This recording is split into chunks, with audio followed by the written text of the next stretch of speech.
Hi friends, నా పేరు Surendra. Welcome back to my channel. నిన్నంతా బీపీ వచ్చి ఉంటుంది మీకు. సో నిన్న అసలు నేను అందుకే ఇప్పుడు చెప్పే మాటే, కొన్ని ఎపిసోడ్స్ మనకు అనిపిస్తాయి, కోప్పడకండి, బీపీ తెచ్చుకోకండి, మన ఆరోగ్యం చాలా ఇంపార్టెంట్. సో ఫన్గా తీసుకోండి. అండ్ కొంచెం జాలి చూపించండి. ఏందిరా ఇల్లు ఇట్లా ఆడుతున్నారు, ఇంతేనా ఇల్లు అన్నట్టు ఆలోచించండి. అప్పుడు ఏంటంటే మీకై మీరు చాలా కన్వీనియంట్ పొజిషన్లో ఉంటారనమాట. హెల్త్ పరంగా. అవి పక్కన పెడితే ఆదివారం అప్డేట్లు. ఆదివారం సో కొన్ని అప్డేట్స్ ఉన్నాయి. లేవంగానే నెట్టింట్లో చక్కెర కొడుతున్న కొన్ని అప్డేట్స్ అవి మీ ముందుంచే ప్రయత్నం చేస్తా. డీమాన్ పవన్ మళ్ళా కెప్టెన్ అయ్యాడు, గౌరవాన్ని కాపాడుకున్నాడు. ఎందుకంటే నిన్న ఏ స్టేజ్ మీద అయితే ఆయన గౌరవం పోయిందో, సో కెప్టెన్గా రివోక్ చేస్తున్నామన్నారు. మళ్ళా సాటర్డే బ్రేక్ టైంలో ఒక టాస్క్ కండక్ట్ చేస్తారు. నాకు సార్ చెప్పినట్టు కొన్ని మూలల్లో బాక్సెస్ ఉంచి దాని మీద టైర్లు, అంటే మొత్తానికి ఫిజికల్ టాస్క్ అనమాట. అది ఎలా తప్పించాలి, లేకపోతే ఎలా కాపాడాలి, ఆ బాక్సెస్, ఆ టైర్ల కాన్సెప్ట్ ఏందనేది టాస్క్ డిజైన్ తెలిసాక మొత్తం చెప్దాం. దాంట్లో భాగంగా ఈ నలుగురికి పెట్టినప్పుడు ఫస్ట్ ఇమ్ము అవుట్ అవుతా అంట, నెక్స్ట్ మనీష్ అవుట్ అవుతా అంట, next Bharani and demon Pavan మిగులుతా అంటే డెమాన్ పవన్ విన్ అవుతా అంట. నాకు సార్ కంగ్రాచులేట్ చెప్పి మళ్ళీ కెప్టెన్ చేస్తారంట. ఇది ఎక్సలెంట్ అనిపించింది నాకు. ఎందుకంటే డిమాండ్ పవన్ తన ఎక్కడ పోయిందో అక్కడే ఎత్తుక్కోవటం అంటాను, చూసావా, అక్కడ ఎర్న్ చేశాడు ఆయన ఆ రెస్పెక్ట్ని. నిజంగా కానీ చూస్తే ఈయన ఎపిసోడ్లో ఈయన కావాలని నన్ను కెప్టెన్ చేయనటంగా ఏం లేదు. రీతు కెప్టెన్ కావాలి నువ్వు అంది. రీతు ఆయన్ని దొంగదారిలో కెప్టెన్ చేసింది. సో అక్కడ ఆయన బలి అయిపోయాడు.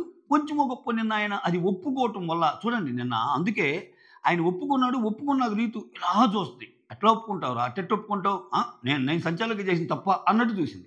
బట్ ఆయన ఒప్పుకోవటం అనేది ఆయనకి మంచిగా కలిసి వచ్చిన పాయింట్. దానితో పాటు ఈరోజు గెలవటం అనేది, సో ఫిజికల్ టాస్క్లో ఇంకా ఏ టాస్క్ అయినా నా మార్క్ ఉంటుంది. ఇది ఈయనకి ఇలానే ఆడుతా పోతే చాలా మంచి ఇది ఉంది. ఎందుకంటే ఆయన మరీ అంత తొండిగా ఏమి ఉండవు. ఇక్కడ ఆయన బ్యాడ్ అవుతుంది కూడా ఏంటంటే రీతూ చౌదరిని బ్యాక్ చేయడానికి, రీతూ చౌదరిని జనాల్లో మంచిగా చూపించడానికి ఈయన కష్టపడుతున్నాడు. ఆ ఎఫర్ట్ ఏదో నీ గేమ్లో పెడితే చాలా చాలా ఈజీ టాస్క్. కామనర్స్లో ముందుకెళ్ళటం నిజం చెప్తున్నా చాలా ఈజీ టాస్క్. ఎందుకంటే నువ్వేం చేయకుండానే బ్యాడ్ అయిపోయే వాళ్ళు 2-3 ఉన్నారు అక్కడ. నువ్వేం చేయబోలే, వాళ్ళకి వాళ్ళు బ్యాడ్ అయిపోతారు. శ్రీజ అండ్ ప్రియ. ఇంకా నీకు పోటీ ఎవరు, మనీష్ వెళ్ళిపోయాడు, ఉంది 5 అక్కడ. పవన్ కళ్యాణ్ కూడా కొంచెం తేడాగానే కనిపిస్తున్నాడు.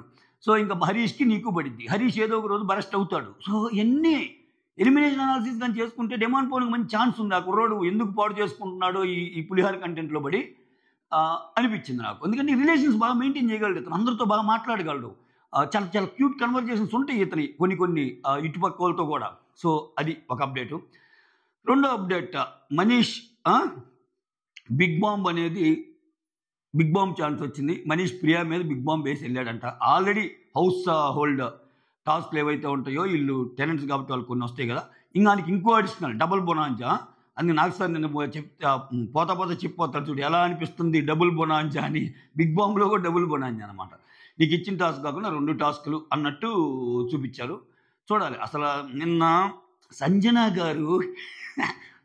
గారిని దయచేసి టెనెంట్గా అయ్యేటట్టు చూడకండి అబ్బా బిగ్ బాస్ టీం. నాకు ఒక సలహా.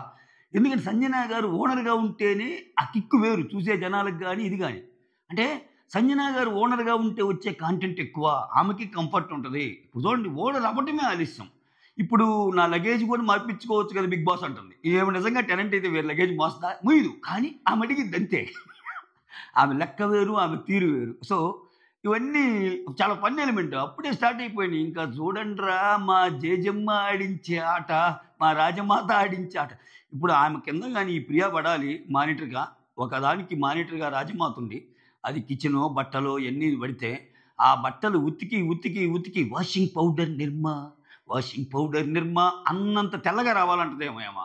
అన్నం వండితే మీరు అన్నారు కదా ఆలు ఫ్రై ఏదో బాగలేదు అని, మీరు చేయండి చూద్దాం.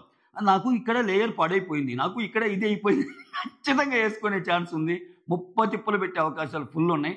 షో అయితే చాలా ఇంకా ఫన్ వేలో వెళ్ళే ఛాన్స్ బాగుంటుంది. సో చూద్దాం. That's all. Thank you so much. Signing off, me Surendra.